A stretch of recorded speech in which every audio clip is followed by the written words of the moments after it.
Ladies and gentlemen, boys and girls, people of all ages, when you make it in this world, people are going to come after those dollar bills. People are going to come after your sanity. People are going to come after everything you have worked so hard for.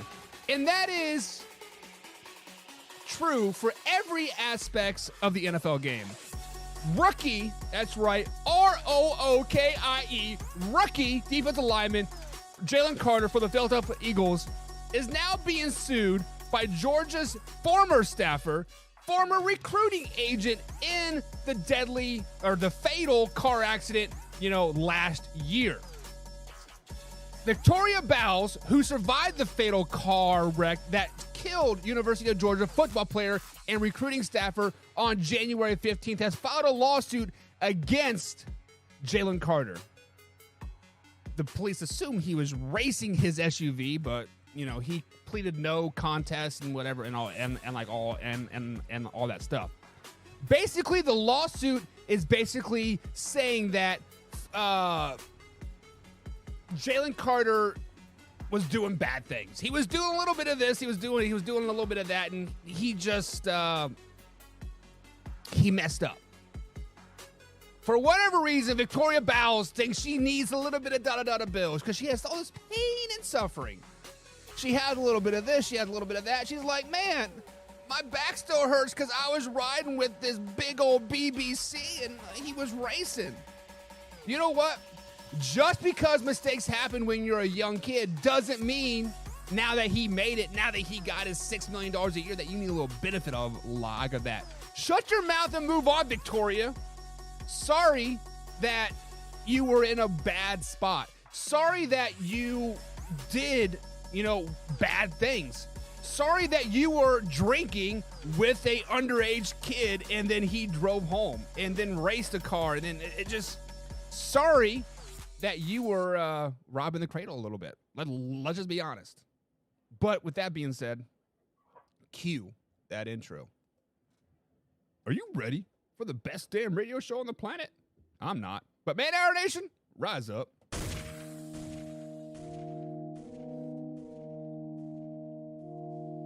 You know on the beat every time, no. I would like to personally welcome you to Man Hour After Dark. Say that thing. Why I bring you the host, Mike, Buck, and Cone. You know who coming to the stage. Sports talk than what you about to hear right here. I second that. Go. You know that it's us when we talking about sports. Giving you facts on the field to the core. Tune in, we need the support. 1 hour too short, then listen some more. On all your stations, not dropping no music. Stripes like Adidas, but Nike just do it. Down 4 in the 4th, we go for the win. Michael 2 seconds, we taking it in. Buck, Mike, and Combs, you know what's going on. Man, now we're After Dark, no LA, we the big spark. No 4th and inches, won't cut short. Got the best talking, it's all sports. Buzzing more than buzzer beaters. We coming live, all 3 speakers go.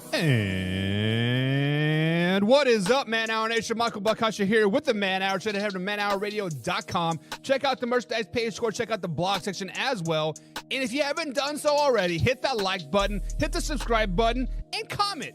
Because comment keeps the show going. It helps more than you realize out there. Today, guys, Hoffy decided to join the show today. No more being scared. No more running for the hills. So we are going to break down the greatest, not the greatest, but the best AFC players going into the 2023 NFL season.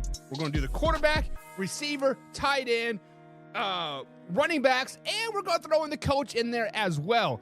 This does exclude rookies because you cannot project rookies. They never taken a snap in the NFL. You didn't even know if they're going to make the roster. So how can you say they're going to be the best in the NFL, the best AFC, yada, yada, yada.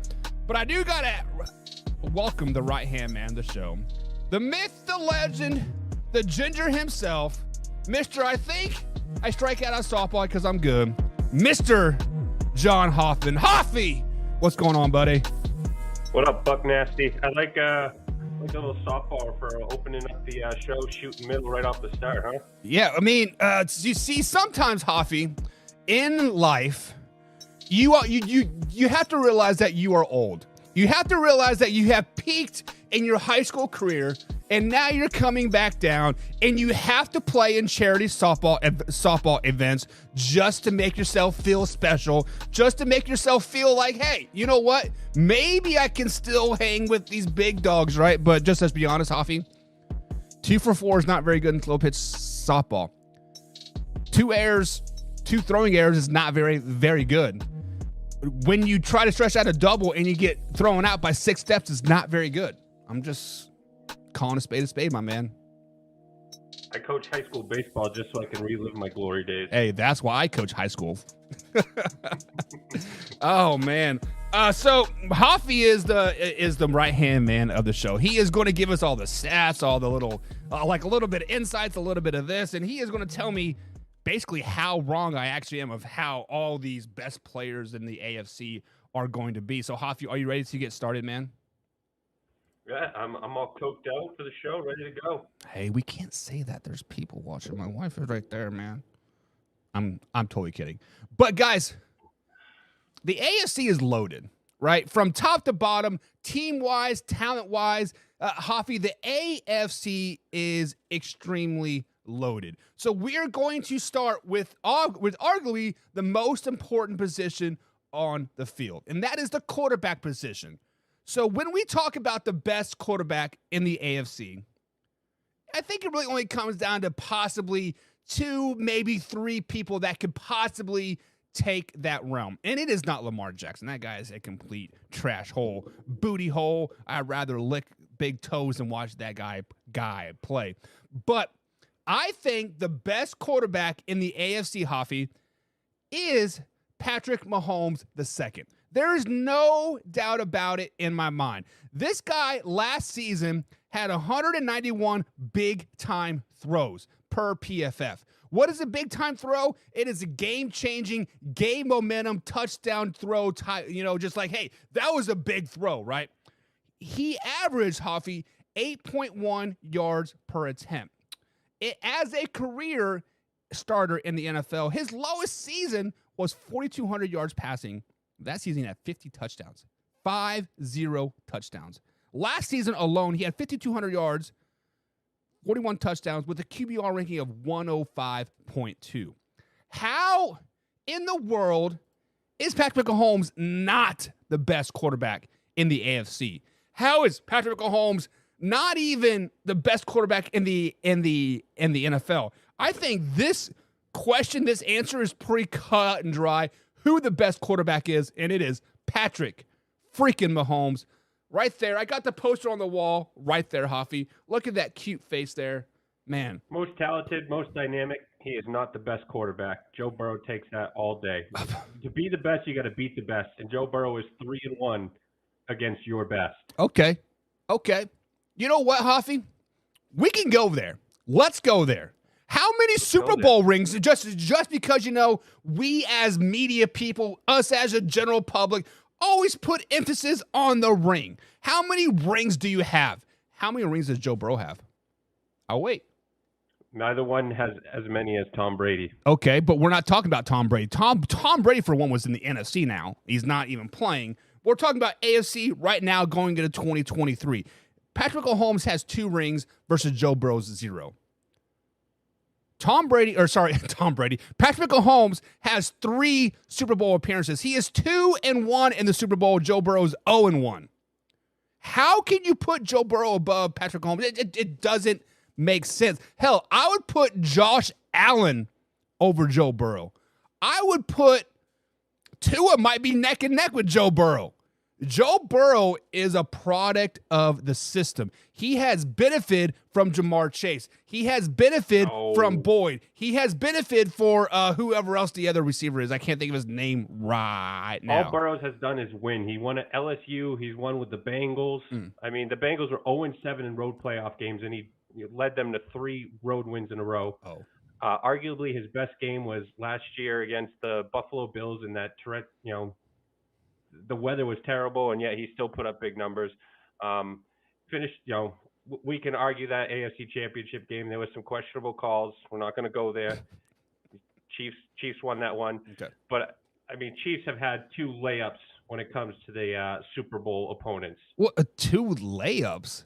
So you are telling me because the NFC is not as good as the AFC that you can say they're, quote, layups? The quote that Patrick Mahomes did not lead his team to the Super Bowl over and over and over. How is the Tampa Bay Buccaneers a layup? They didn't beat the Buccaneers. But they played them pretty well. Yeah, and they got smacked.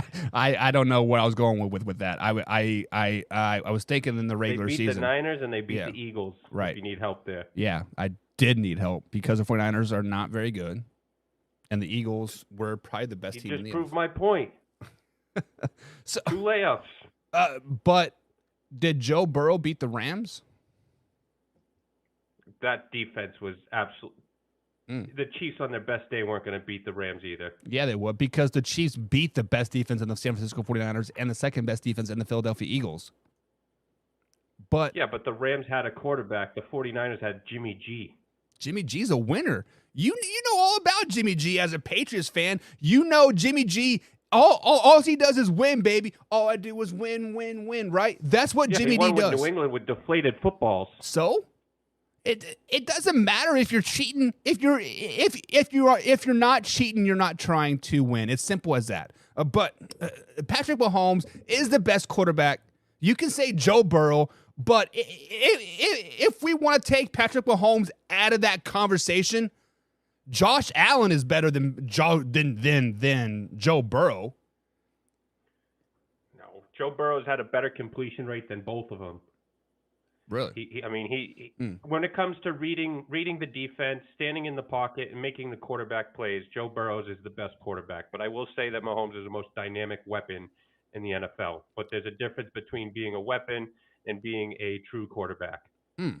So you're telling me, are you trying to compare Lamar Jackson to Patrick Mahomes? They're the same guy? Because Lamar Jackson's a really good weapon. He's a shit ass quarterback. Really good weapon. No, because Mahomes can at least stand in the pocket. Jackson's ready to run before he even hikes the ball. Jesus. Which quarterback will I take? I'm taking Mahomes over Burrows. But if we're going to talk the best quarterback at the quarterback position, I'm going with Joe Burrow. Okay. This guy. Didn't Joe Burrow run from Ohio State because he didn't like competition? He's like, I can't compete with Justin Fields, so I'm just going to go ahead and... he ran because Ohio State sucks nuts. Zen, don't take that personally, man. Hoffy doesn't know what he's talking about. We got Jim in the chat here. Maybe if he had an offensive line that could block for him. Zen. A direct shot. Wow. Shots fired. Pew, pew. Well, I think we'll have to have Zen on. Jim's in the chat. Well, what's up, Jim? He says, Jimmy G is the man. I have to say that. We'll be talking about NFC tomorrow, but Jimmy G is now not in the NFC. He's in AFC now. But Let's see what he puts up for numbers with Adams. I do love me some Jimmy G. Every time Jimmy G has played a full season, he's gone to the championship game. Yeah, and how's he done overall at the end, the last game of his season? 31 other teams also lose the final game of the season. I will say, though, he does have just as many Super Bowl rings as your boy Pat Mahomes. Yeah, he does. Lamar Jackson equals Cordell Stewart. Not wrong. Although Lamar Jackson is more dynamic than Cordell Stewart. Cordell Stewart at least dabbled in the wide receiver realm, right? Because he played wide receiver for, was it a couple seasons or a few games at at least? He could throw a knuckleball like nobody else, huh? Right, Cordell Stewart. That is a University of Colorado product there. So Coach Prime, you got some big shoes to fill getting those players to the NFL. But I think Patrick Mahomes is the best quarterback in the AFC going into the 2023 NFL season. Actually, period. It doesn't matter. So then we transition to running back. Running back has kind of got me teetering back and forth. But I went with a guy that had his worst season last year. That's right. His worst season in his 3-year career last season with the Indianapolis Colts. He, with this quote, worst season there, Hoffy, he averaged 4.5 yards a carry and 3 yards after contact. His sophomore season, he had 1,800 yards, 18 touchdowns to 5.5 average per carry. Last season, he did have 861 yards on only 192 attempts to 4 touchdowns. And that is Jonathan J.T. Taylor, the Wisconsinite himself. I think Jonathan Taylor is the best running back in the AFC this year. And I think he is probably going to break 2,000 yards this season. I think he is better than Derrick Henry. I think he's better than Josh Jacobs. I think he's better than Clyde's Edward-Helaire. Give me a little bit of Jonathan Taylor 7 days a week, twice on Sunday, and I'll even bring him home to my mama and let him cook some breakfast because he is that dude. Jonathan Taylor proved it all through college. He's proved it in his NFL career. And even in the injury-plagued season last year, he still averaged 4.5 yards a carry. 4.5 yards a carry on 192 attempts on arguably one of the worst teams in the NFL in the Indianapolis Colts. Give me some JT. Better than 4.4? What's that? You know what's better than 4.4? What's that? 5.1. Okay. Nick Chubb takes that all day. Ooh. 4 straight 1,000-yard seasons among running backs with 100-plus touches. He led the league.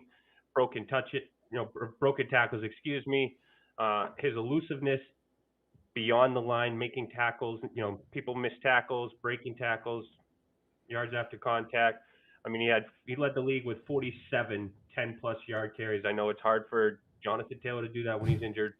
But 28 broken tackles, third amongst all running backs, behind Jacobs and Henry, who had, I believe, 37 and 45 more touches than him.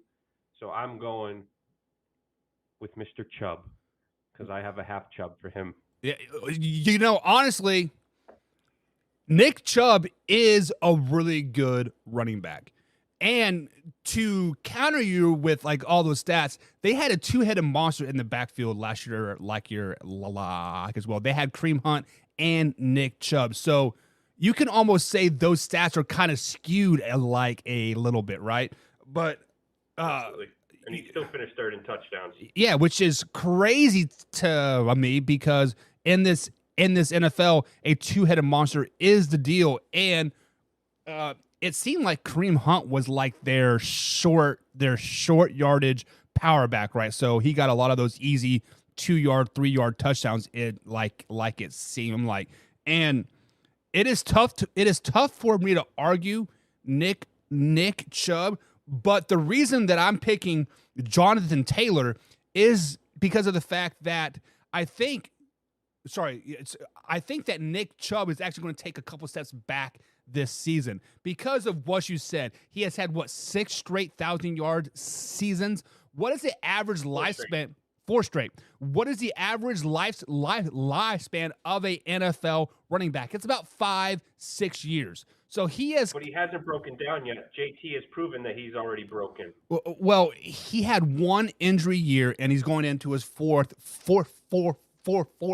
year now. But let's say he does have another injury-plagued year, right? Then I will give you that. Then I will have to pass the torch over to Nick Chubb or even a Josh Jacobs. Just because the two players that I was going back and forth on was Josh Jacobs and Jonathan Taylor.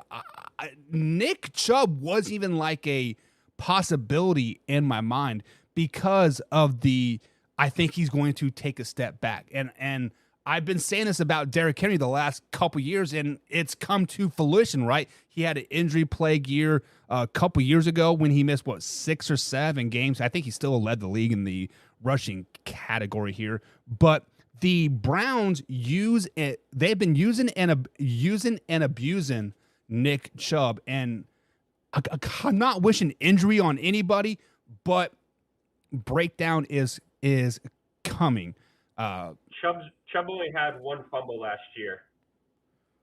Henry had 6. Chubb's got 7 his entire career. Right. Just ball security with Chubb is there as well. Yeah. Honestly, I don't think we can go wrong with a Jonathan Taylor, Nick Chubb, or a Josh Jacobs because Jim Powell says it the best here. He says Jacobs did it last year with the half a line. Josh Jacobs broke 1,500 yards last season, but we don't even know if he's going to play this. Yeah, it was a contract year. Of course he's going to ball out. What's he going to do this year once he's got his money or once he's moved on to another team and gets his right? But so consistency. I'm kind of curious about this situation here, but just because like I picked these two players as the best teams in the AFC just because like I would build a team around these guys. I would build a team around Patrick Mahomes. I would build a team around Jonathan Taylor. Can you legitimately build a team around Nick Chubb? Yes, he is a dynamic runner, but do you want to build a team around Nick Chubb? Because I feel like he is a one-trick pony. He is going to, run the ball, beat you on the outside with his speed and like power, but can he catch the ball? Can he stretch the defense? Can he bring the safeties down in the box? I don't think he can do that. Jonathan Taylor and both Josh Jacobs can. I just think Jonathan Taylor is a little bit younger and a little bit better than both of those guys. That's why I'm picking JT. Jim Powell also says, Goff, who's your team so I know how much stock to put in your opinion? So, Hoffy, yesterday we talked about Jared Goff being the best quarterback in the NFC North, right? And I said, hold the brakes. Jordan Love is going to do it, right? Jim, I believe you are a Raiders fan, so let me go ahead and get this flag up here for you. This says Chiefs Kingdom. Welcome to the Red Kingdom, baby. Kansas City Chiefs all day, and I am a Cowboys fan. I'm a passive Cowboys fan. Any person that grew up in the 90s was a passive Cowboys fan, right? And my wife is a Packers fan. You got the Packers thing up there. I don't know if you guys can see that or not. And Hoffy is he is a bandwagon. He basically likes anybody that Tom Brady plays for. So right now he's a Raiders fan since Tom Brady's like half owner now or something, right? He's like, yeah, half owner or something like that now. All right, so guys, we've given you the top quarterback, the top running back. Now it is time to talk about the best receiver in the AFC. This player is a very, very fast player, Hoffy. Top speed last year was 23.6 miles per hour. They call him the cheetah. He has 3.2 yards per route, meaning that's at least 3.2 yards of separation per every route that he runs. That's double everybody else in his position in the NFL. 52% catch rate on contested targets. A contested target is when somebody is within 1 yard of him and he catches the ball. And last year he had 1,700 yards for 14.4 yards average with 7 touchdowns. And that is no other than Tyreek Hill. Tyreek Hill is arguably the most dynamic receiver in the AFC. Better than Devontae Adams, better than Jalen Waddle, better than Elijah Moore, better than Donovan Peoples-Jones, better than Amari Cooper. The list goes on and on and on. He is the best receiver in the AFC.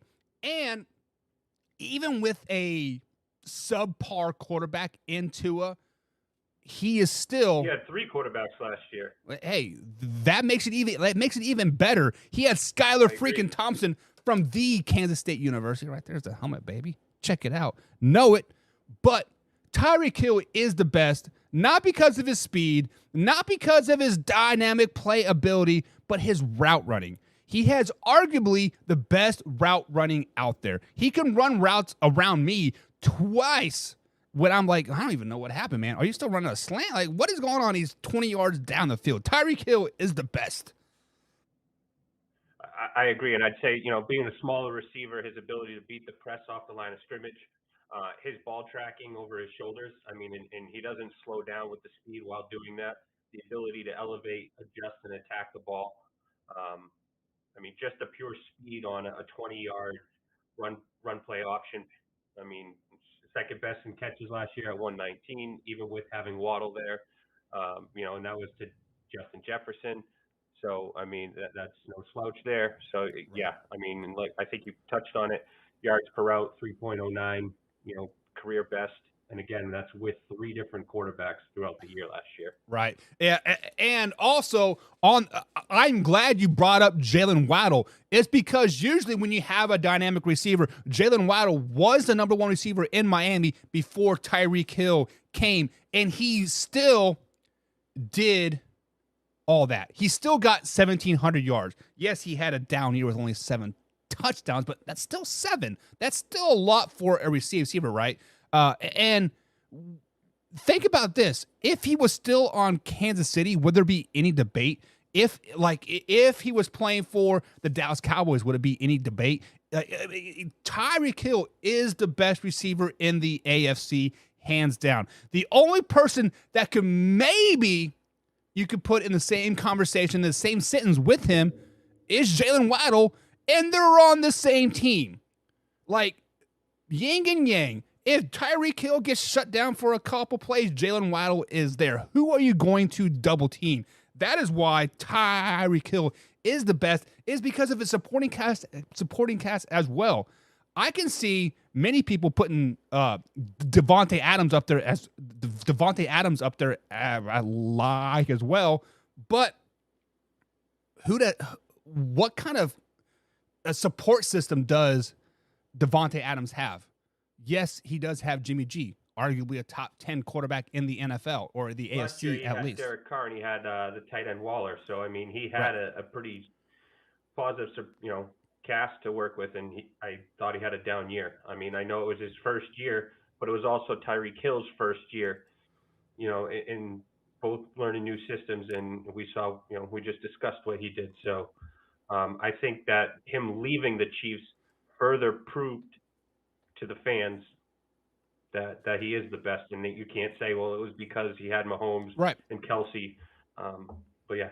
So this question has kind of been brought up and proposed, right? Is like what makes a good quarterback is, when he makes his players around him better, right? Why was Tom Brady so great? Because he took players like a Wes Welker and made him a household name, made him great. When Wes Welker went to the Denver Broncos, did you ever hear from him again? No. Yes, he was older in a concussion case, yada, yada, yada. But Tyreek Hill proved right there that he is the best receiver by going to Miami. And I think that's why he ultimately decided to chase the money and go to a team like Miami just to prove that he is the best receiver, not only in the AFC, but possibly the NFL. Tyreek Hill definitely gives that up. Jim Howe is in agreement with us as well, Hoffy, but he also says, but you can't catch the ball if your quarterback doesn't remember the playbook from head trauma. Is that too soon? Is that too soon? No, never too soon. But can we talk about that? Are we worried about Tua playing in the NFL? Yes and no.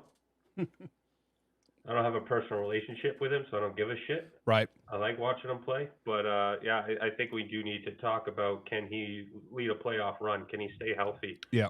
I mean, he's another one. I mean, body of work lacks, but last year with the new coach McDaniels, I think he showed that he could be one of the best when healthy. Oh yeah. See, that is the biggest point with the Miami Dolphins is they are a very good team on paper. Arguably one of the best rosters in the AFC on paper. However, I don't think the NFL games are played on paper.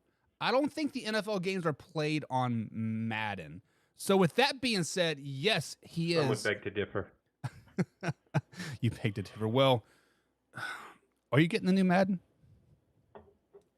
I've already pre-ordered that shit. Did you? Maybe we should start a man-hour fantasy league type thing, like a Madden league. I have the GOAT versus GOAT version. What's that, like Madden 22 maybe, when it has Mahomes and Brady on it? Yeah. I'm not very good, but I can definitely whoop your ass anytime, anywhere. But Tyreek Hill is the best receiver in the land. And that brings us to tight end, the most important position on the field. My son is going to be a great tight end. This guy's going to be like 6'6", 280, run a 4.4. Watch out. River Bucket's coming, baby. But this tight end has a 91.6 receiving grade, the best in the NFL. Not only the AFC, but the best in the NFL. He had 39 explosive plays last season, and when people try to tackle him, 25 of them missed. He had 25 missed tackles on him last year. He had 1,300 yards, 12 touchdowns with a 12.2 average.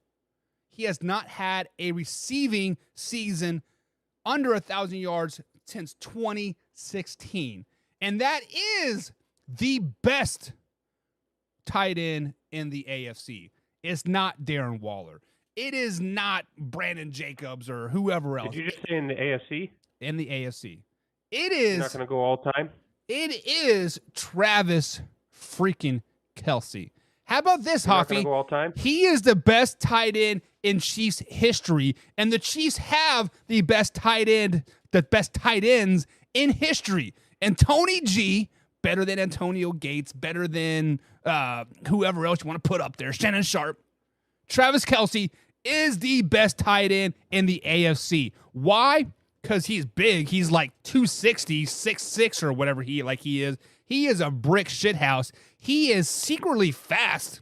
He's really good at golf. I mean, since you like talking about golf on the NFL he show. piggybacked on Mahomes. Don't even try that one. But Travis Kelce, you put him on any team, he is a quarterback's best friend. He is going to give you 1,000 yards no matter who the quarterback is. He is going to get those dynamic plays no matter who the quarterback is. You can put him with Kirk Cousins on a 4 o'clock or on a Monday night game. He's still going to get 250 and a couple dubs. That's why he is the best tight end in the AFC. And I don't think it's even a conversation. No Darren Waller, no Ravens tight end. I can't even think of his name right now. Like, there's no conversation. None at all. I wanted to make a case for him, but I couldn't. But I think we need to make a case for greatest of all time at this point with Kelce. He's going to finish top 3 in catches, yards, touchdowns. And this hurts my heart with, being a Gronk lover. Right. But 6 All-Pros, as you said, 7 straight 1,000-yard seasons with all tight ends in receiving, touchdowns, receptions. I think Evan Ingram, who ranked 3rd in catches, had 92 catches for first downs. He was 3rd in catches. Kelce had more catches in first downs than Ingram had catches total. Yeah. Sorry. It never ceases to amaze me that when you see him run down the field, you're like, man, how is this guy in the NFL? He looks so unathletic. Yeah, he had just 802 yards after the catch. Right. There was 6 tight ends that recorded that many receiving yards at all last year. Well, yeah, but like when you see him run in the open field, like how is this guy not an offensive like alignment? Like, he doesn't look fast, he doesn't look nimble, but for whatever reason, he can plant that foot and he can change directions with the best of them out there, and people just run right past him every freaking time. And Jim Powell said it the best here, and he says Kelce gets 25% of the targets, so he better have stats like just like that. Well, Jim, there are 4 other receivers on the field. Like, you have 3 receivers plus a tight end. He should be getting 25% of the targets. Hell, every tight end in the league should be getting at least 20% of the targets every every game. So I'm not for sure if you're trying to dog my man just because you're a Raiders fan and Darren Waller isn't the best, but that's a tight end is a quarterback's best friend, especially like Travis Kelce. Hands down the best, no doubt about it. It is what it is, right? I mean, shit. Give me some love. Give me a little bit of love, baby. Then, Hoffy, giving you a quarterback, running back, tight end, receiver. I think we got to talk about a coach now, because coaching in the NFL, I think, is really underrated, right? Coaches put in hours upon hours of work each and every day, each and every week, each and every month, each and every year. They probably put 1,000+ hours in a NFL season. Me as a high school coach, I put in like 30 hours a week just scouting film and shit like that. So I know what it is. So coaching is a big aspect of the NFL. But in the AFC, the best coach, I've tried to give cases for other teams. I've tried to give cases for other coaches out there, Hoffy, and I just couldn't do it. Andy Reid is the best coach in the AFC.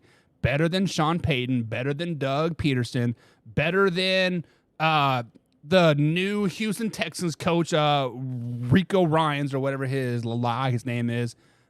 Better than Nathaniel Hackett, or Andy Reid is the man. Period. Cut, point, and dry. Was it 5 straight AFC championships games? He's done it with the Eagles. Now he's doing it with the Chiefs. He is the best. No question about it in the AFC this year, and he was going to prove it again by another Super Bowl run. He's the best when it comes to a hot dog eating competition. So? We're fucking up the game clock. So? How many Super Bowls does he have? 3? 2? Not as many as Belichick. So I'm still taking Tomlin over all of them. Leader of men, never had a losing season.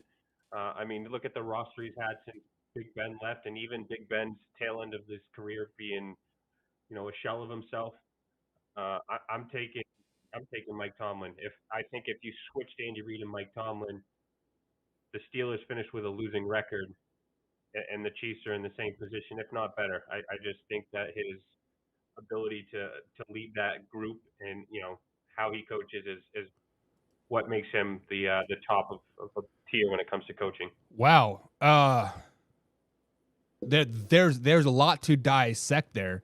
You think, first thing first, Mike Tomlin is a very, very talented coach. Never had a losing season. I think he's had a couple 8-8, right? But Mike Tomlin reminds me of who was the Cincinnati Bengals coach in the early 2000s with Carson Palmer. Hermit, not Black man. Yeah. But Marvin Lewis, right? Yeah. He was happy to just be good enough to keep his job. He was happy enough just to make to the playoffs or even be in conversation come week 16, 17 to be in the playoffs, right? Marvin Lewis had arguably one of the best rosters in Cincinnati Bengals history. Carson Palmer, Joe, who was that? Chad Johnson. Yeah, they had a stacked roster, and they went 8-8, and then first round playoff exit. That's what Mike Tomlin is. He is good enough to be in the conversation. At least one playoff games. Yeah, with a roster that wasn't his. He took over for Bill Cowher, right? And since then, has he even won a playoff game? Yeah, he's got a Super Bowl. Well, yeah. Besides that roster, Reid are both 50% when it comes to Super Bowls. And in fact, he's got a better winning percentage than Andy Reid. In the playoffs or the Super Bowl? Overall, better win percentage than Andy Reid. 643, I think Reid is 633. I did not know that. I will give you that. But that's, and I think it's a difference of 8 seasons. So even if he finished at 8-8 every year from now on and Reid was to retire, they would still finish right around the same record. So Mike Tomlin's been coaching longer than Andy Reid as a head coach? No. Oh, okay. Andy Reid has coached longer, and if Andy Reid retired today, okay, Mike Tomlin continued for 8 years to match the yearly, coaching seasons. And when 8-8, he would finish right around the same as Andy Reid. Okay, gotcha. But I just cannot put Mike Tomlin as a top coach in the AFC. He's probably top 5 for sure. But if we're talking about top 5 coaches, I got to go Andy Reid, and then I probably got to go Sean McDermott with the Buffalo Bills, right? And then I do love me the Miami coach, Mike McDaniels. And then at 4 and 5, You probably got to go Zach Taylor with the Bengals and then Mike Tomlin. But the question that I want to propose here is, are we overlooking Harbaugh for the Baltimore Ravens? Look what he has been able to do with a shitty-ass roster and a overrated quarterback in Lamar Jackson. Yes, they have not won the big game. They haven't been in the AFC Championship chip game, but they're always there. They're always winning, just like Mike Tomlin. So could we put Harbaugh up there too? I mean, shit. Well, why not? It is what it is. All right, guys. So that is going to be. Nope, I'm not a fan. I'm not a fan of Lamar Jackson, but I am a fan of Harbaugh. And I think if he would separate himself from the Lamar Jackson saga and the whole like $800 million, whatever he got paid, and actually built a team instead of building a Lamar Jackson, right? They would be a lot better. But it is what it is. So, Hoffy, just to round it up here, Patrick Mahomes, Jonathan Taylor, Tyreek Hill, Travis Kelce. And I think the only player that we differ on was the running back situation. And you had Chubb, Sir Chubb-a-Lot, which... So, that said, who do you have as the best wide receiving core? Best receiver core. Wow. So as a core in general, are we adding the tight ends into the mix, or is it simply just receivers? I would go as far as adding the tight ends in there. Okay. So with that being said, adding the tight ends into the mix, we have not talked about this team. And this team is the ugliest color scheme out there, the orange and brown. And that is the Cleveland Browns. I think the Cleveland Browns have the best receiver core with the addition of their tight end, because they do have, arguably, they have 3 number 1 receivers on their team. And their tight end, I can't think of his name right now. Is it Njoku? Right, yeah. Njoku, yeah. He is secretly, he is quietly becoming a really, really good tight end. He's probably number 3 in receiving yards, I think, in the AFC. So give me the Cleveland Browns as a whole core. But if we're strictly talking just receivers, I think it's a toss-up between Miami and Cincinnati, like at that point. And give me Miami. But as a whole core with the tight end, Cleveland Browns all day. I wanted to go with Miami for a core, but they lost Mike Gesicki to the Patriots. They lost Trent Sherfield. But as far as a receiving core, Jamar Chase, T. Higgins, Tyler Boyd, they added Ernst Jr. from the Vikings. They got Joe Mixon.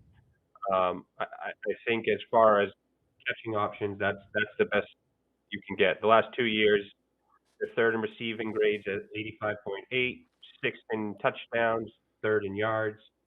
I'm going with the Cincinnati Bengals. Yeah. So can we project something here? Can we project that D-Hop goes to the Patriots, and with the addition of Bill O'Brien, with Mac Jones, with Juju, and then D-Hop, do they all of a sudden have the best receiver core in the AFC? Because didn't they just got Gesicki, and they have Hunter Henry. So right. I think that puts them up there in the top 5. That's definitely a debate to be had, but we need to find out what we have in a quarterback. Right. Well, and you need to find out if you even get D-Hop, right? Because he's coming to the Chiefs from what it sounds like, with all indications are starting to point to, because he wants to, quote, ring chase.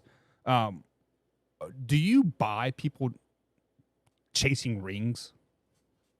Like, I just don't think that's a thing. Do you think that? Do you think that's a thing? Change their name to LeBron James.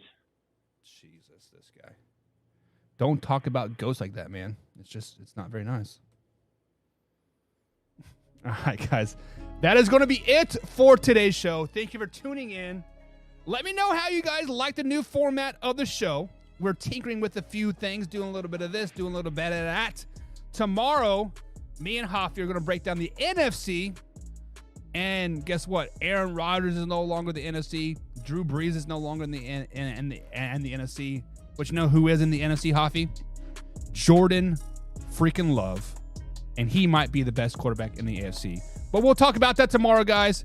Stay tuned. Stay live. This is live, raw, uncut sports talk with Hoffy and Buck.